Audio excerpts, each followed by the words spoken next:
There's lots of big strategic challenges from a ED&I perspective, and one of those is around the ability to attract diverse talent within the recruitment context. So I guess the practical question is, well, what can we do about that?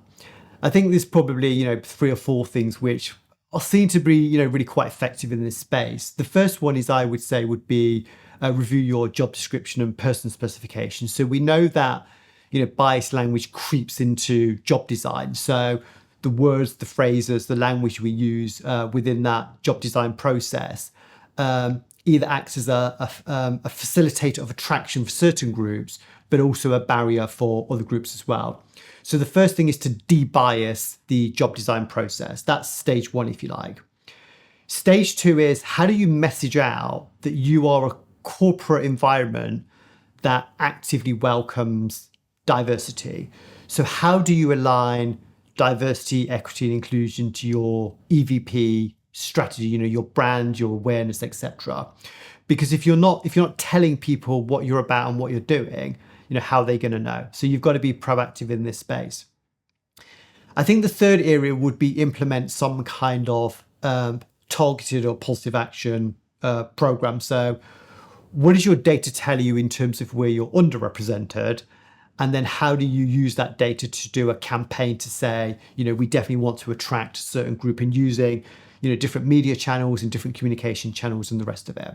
So that's the attraction bit. But also I think there's 2 other things that you actually need to think about. One is from a psychological perspective, is when people are at an interview, if the interview panel doesn't represent who they are, it starts to have quite a psychological impact in terms of their ability to perform well at the interview.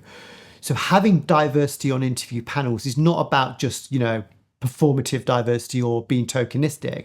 We know that it has some kind of positive impact, and it just allows, candidates to be at ease. There's people like them that, they're in the room and they can just, take it easy and just, focus on the responses and stuff. The greatest impact from behavioral science is a process of what we call using a devil's advocate.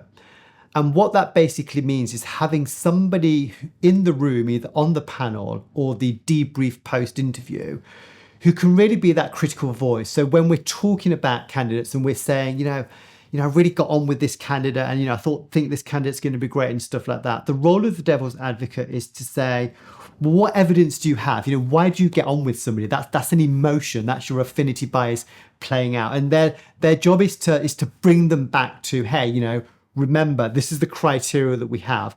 This is how we've scored candidates. Let's stick to the evidence that we've got. So we know that when we use that devil's advocate as a process supported by an effective scoring system, that has real positive impact in terms of mitigating bias, from that interview process, and making sure that our process is, just as inclusive as it can be. One of the biggest issues that organizations have is with bias creeping into the job design process. And a big area of that is around language.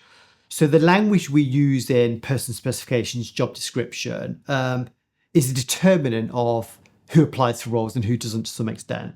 And without going too much into the psychobabble, human language is divided into 2 big areas. One's called agentic language and one's called communal language.